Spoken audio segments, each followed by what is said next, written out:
के जाने माने रईस हीराचंद और उनकी पत्नी सुजाता की चमचमाती महंगी कार बंगाल की एक पुरानी बस्ती की सुनसान गली में एक बेरौनक से पुराने मकान के बाहर आकर रुकती है। सुजाता, ये तुम मुझे किस जगह लेकर आई हो? ये तो कोई गरीबों की बस्ती लगती है। यहाँ ऐसा क्या है?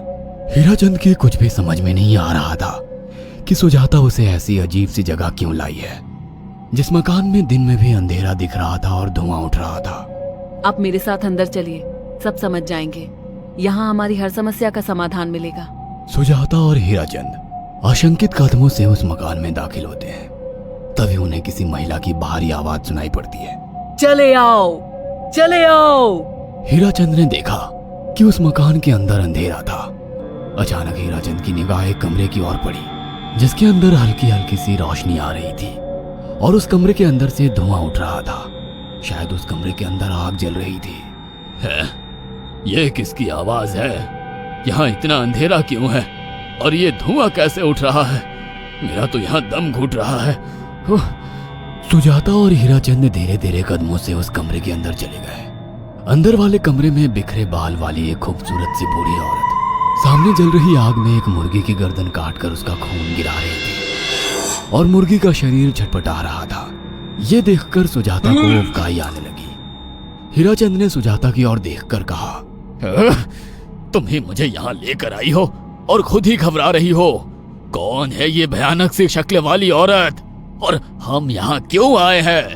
अचानक उस औरत ने एक झटके में मुर्गे की गर्दन धड़ से अलग कर दी। ये देखकर सुजाता के मुंह से चीख निकल गई और सेठ हीराचंद भी सहम गया। वो बहुत डरावना नजारा था। ये अघोरा ताई हैं। ये हमें अपनी काली तंत्र विद्या से संतान सुख प्रदान कर सकती हैं। इसलिए मैं आपको यहाँ लेकर आई हूँ। कैसी बात करती हो? जहाँ बड़े से बड़े डॉक्टर सफल नहीं हुए, वहाँ ये मामूली औरत क्या कर लेगी? हीराचंद की बात सुनकर अघोरी ताई ने गुस्से से हीराचंद की ओर देखकर कहा, नादान हीराचंद, काली विद्या में इतनी शक्ति है कि मरे को भी जिंदा कर दे। संतान पैदा कराना कौन सा मुश्किल है? तुम्हें मेरा नाम कैसे पता? क्या तुम सच में हमें संतान सुख दिला सकती हो? तुम जितनी दौलत मांगोगी मिल जाएगी, अगर ये संभव है तो। संतान का नाम सुनते ही हीराचंद की आंखों में चमक आ गई। वह संतान के लिए कुछ भी कर सकता था। तुम लोगों को मुझे एक नवजात शिशु लाकर देना होगा। मैं उस शिशु की बलि चढ़ा दूंगी और फिर वही शिशु तुम्हारे घर में फिर से जन्म लेगा। नवजात शिशु की बलि का नाम सुनते ही सुजाता और हरिचंद डर के मारे सिहर गए, पर उनकी आंखों में उनकी संतान का सपना ज्यादा बड़ा था। वो सब करने को तैयार थे। अघोरा ताई, आप जैसा कहेंगे हम वैसा करेंगे। बस हमें संतान सुख दिला दो।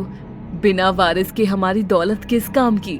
संतान सुख के लिए अंधे हो चुके सुजाता और हरिचंद अपनी नौकरानी शीला से एक नवजात बच्ची चोरी करवा के अघोरी ताई को दे देते हैं।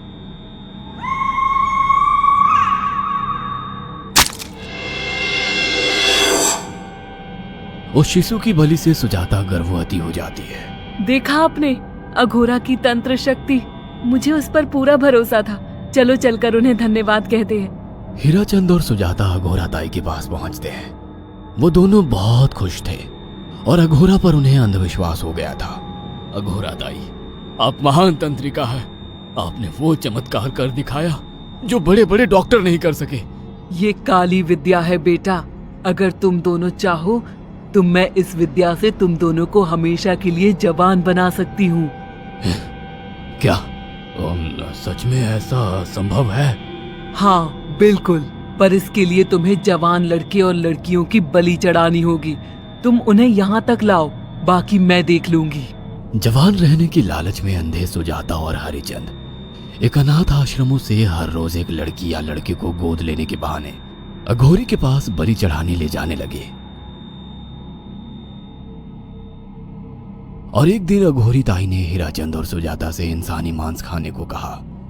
पूरी तरह से इंसान से हैवान बन चुके अब वो दोनों इंसानी मांस खाने के लिए तैयार भी हो गए।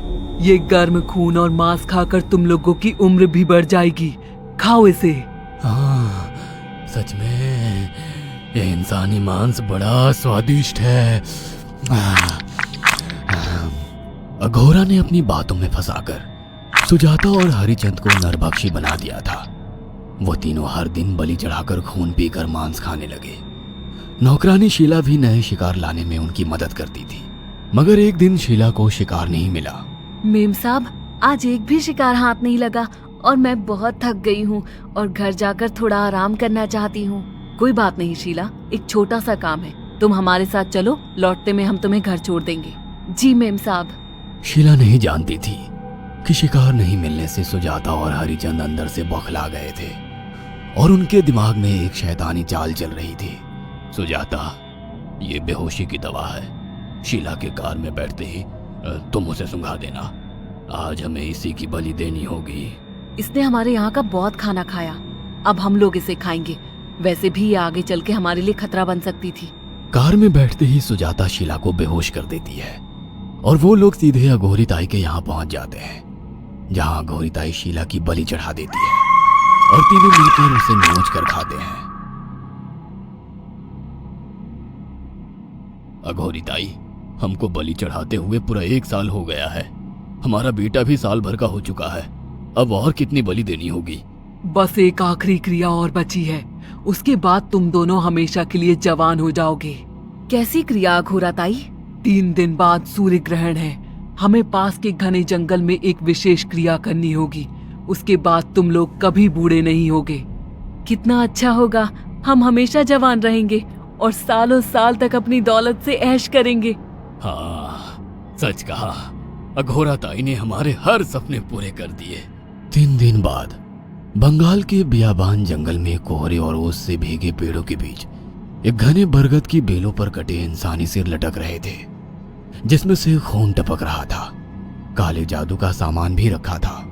कितनी भयानक जगह है ये, हर तरफ कटे हुए सर लटक रहे हैं। थोड़ी देर में सब समझ जाओगे। बैठ जाओ और मेरे साथ ये मंत्र दोहराओ। ओ, अघोरा, ये किन लोगों की कटी हुई गर्दनें हैं? आप यहाँ क्या करने वाली हो? हीराचंद की बात सुनकर अघोरा जोर जोर से हंसने लगी और उसने एक शैतानी हंसी हंसते हुए हीराचंद की ओर देखकर कहा, तुम जैसे ही लोगों ने अपनी इच्छाओं को पूरा करने के लिए इन लोगों की बलि चढ़वाई है और फायदा उठाया है। अब तुम दोनों आंखें बंद करके यहाँ बैठ जाओ और मेरे साथ मंत्रों को दोहराते जाओ। अघोरा ने सुजाता और हरिचंद को वशीकरण मंत्र और काले जादू के इस्तेमाल से सम्मोहित कर दिया और देखते ही देखते वो एक भयानक डायन में बदल गई और चीखती हुई बोली, अब मैं तुम दोनों की बलि चढ़ाकर अमर हो जाऊंगी, क्योंकि तुम लोगों ने 100 लोगों की बलि का खून पिया है। देखते ही देखते उस डायन ने फरसे से एक एक करके सुजाता और हरिचंद की गर्दन काटकर जल रही आग में बलि चढ़ा दी और उनका गर्म खून पीने लगी। जब तक तुम जैसे मूर्ख और लालची लोग अपने फायदे के लिए दूसरों को मेरे पास लाते रहेंगे, मैं उनका फायदा उठाकर ऐसे ही उनकी बलि चढ़ाती रहूंगी। दरअसल अघोरा एक डायन थी और अपना स्वार्थ पूरा करने के लिए उसने हीराचंद और सुजाता की लालच का फायदा उठाकर उनकी भी बलि चढ़ा दी। बुरे काम का बुरा ही नतीजा मिलता है। अगर आपको हमारी ये कहानी पसंद आई हो तो इसे लाइक और शेयर करना ना भूलें। साथ ही ऐसी और नई कहानियों के अपडेट्स पाने के लिए हमारे चैनल अक्षु टीवी को जरूर सब्सक्राइब करें।